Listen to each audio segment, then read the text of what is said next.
yes, my people. Father Power here again, Father Power here again. Yeah, so we'll touch some things. We'll say all this thing with the JTA, and we'll say how these people been flexing, right? Because see them come run out again, run out yesterday, right? After them plan a meeting with the ministry, and this is what them proceed to do. Them say that the government now get them a right thing, but it just seemed very ironic because it seemed like them get caught in them own thing. I'll share some information with you and we'll see how it go. All right? Hold on a second.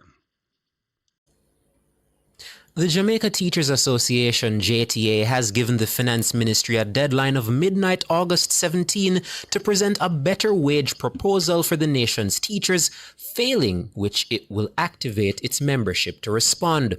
The JTA has not clarified what form that response will take. It follows JTA representatives walking out of a meeting with ministry representatives on Friday. JTA's president-elect, Mark Malaver, says the teachers are restive.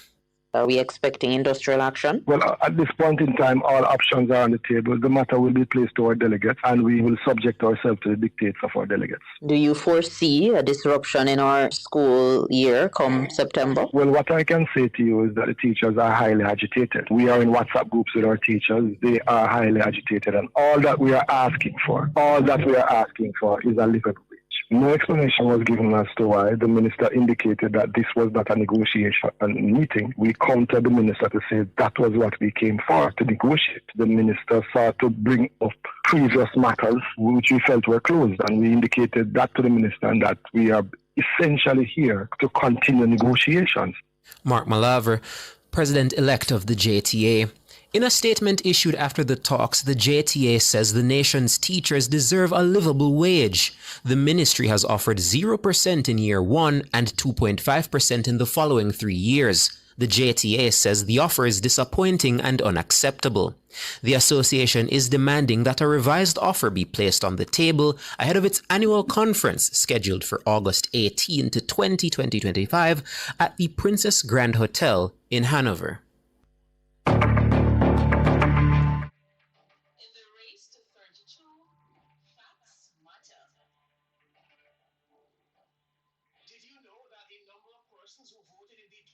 General election was a 27-year low. Yes, that's a fact. In 2020, 700. So here's a problem now with these JTA people, right? The JTA is by extension an arm of the PNP. But you notice how they are pushing to get their wage negotiations settled before a possible PNP government. Because under any PNP government, the JTA has no talk whatsoever. Yeah. Under a possible PNP government, the JTA will get nothing, just like they've gotten nothing in years before. So they're trying to milk the JLP government that just in the event that the JLP should not be returned to power, they want to make sure that they have something locked in. And this is the kind of stupidity that the JTA carries on, because what they don't recognize is that even no matter what they lock in, the PNP government can come in and decide that, you know what, nah, we're not going to honor that. Yeah. And will the JTA take a PNP government to court? Hardly likely. Hardly likely. Your calls, just to tell you that the Finance Ministry has responded to the Jamaica Teachers Association. We told you in our 5 o'clock bulletin that the JTA walked out of a meeting with the Finance Ministry and they have given an ultimatum, essentially a deadline of Sunday at midnight for an improved wage offer, failing which they say they will activate their members across the island. They have not said to do what exactly. The Finance Minister says, I note with much regret the predated media release of August 14, 2025, and that's a media release issued by the JTA. It was dated August 14, which would have been yesterday. That meeting, of course, was today, shared by the Jamaica Teachers Association today, August 15. While it is disappointing that the members of the JTA's leadership choose not to continue the discussions at today's meeting that they demanded, the Ministry of Finance and the Public Service remains committed to the matter of wage and fringe benefits negotiations. The ministry is pleased to note that of the many items of claims submitted by the JTA, there has been settlement of payment of advancement along salary bands and meaningful progress in the discussions around various other items, including the treatment of extra hours worked, matters of uniform, continuing the broadband program service as the government seeks to improve the delivery of education. Wait, this is one sentence? All right, this is one long sentence. Service as the government seeks to improve the delivery of education and revision and passage of the pension legislation to treat with premature retirement. The minister says of note, there are many items of an administrative nature included in the items of claims by the JTA that are being addressed by the Ministry of Education. The minister says, I remain willing to continue the discussions in good faith with the aim of arriving at an outcome that is sustainable, equitable, and in the best interest of the nation.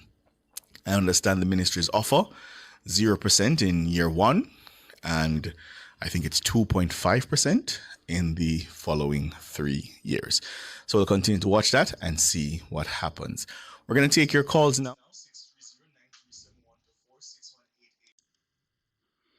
Yes, my people. So, so you see how the JTA end up getting caught now in their own little web of lies. Claim that they come to a meeting, right? Issuing a statement on the 15th, only for us to look and see that the document is dated the 14th. What does that tell you? That tells you that they never intended for this meeting to go forward, right? But what they want to drop is this thing where they want to insert a certain amount of what you'd call it, friction in the system.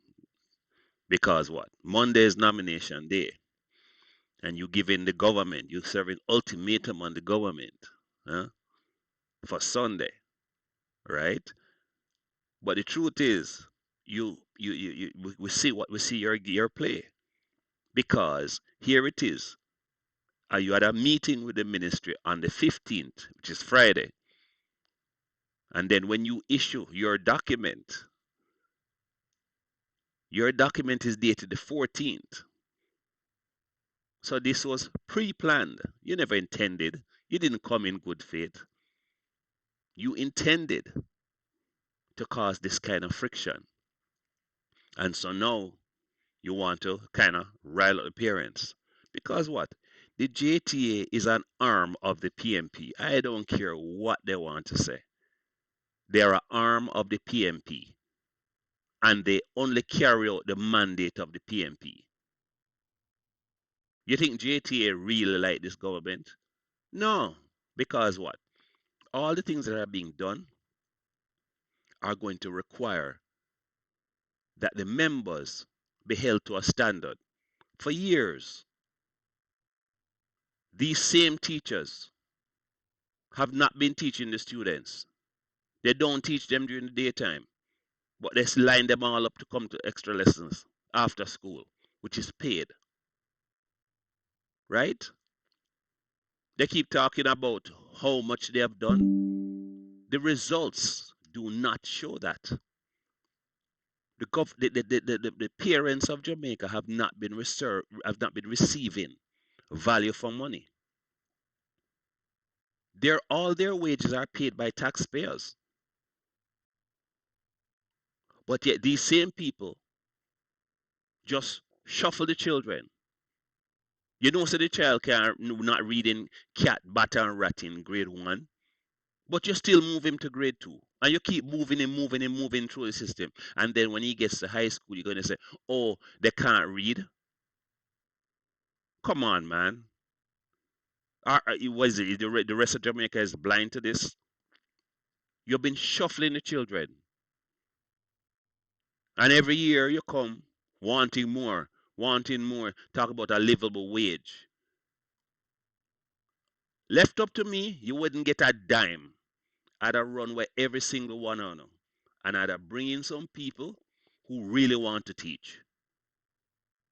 The next thing is that we need to look at is aptitude for teaching, because the requirements to get into a teacher's college is at the bare minimum. So what exactly are you doing? Most people who go to teachers college did not get into anywhere else.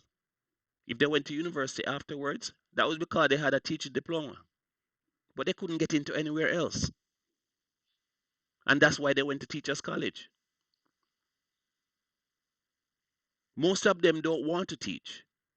Not to mention, many of them look forward to all the different time off that they get. That's the reason why they enter teaching. Many of them don't enter teaching because they love the children. It's the only other thing that they could do.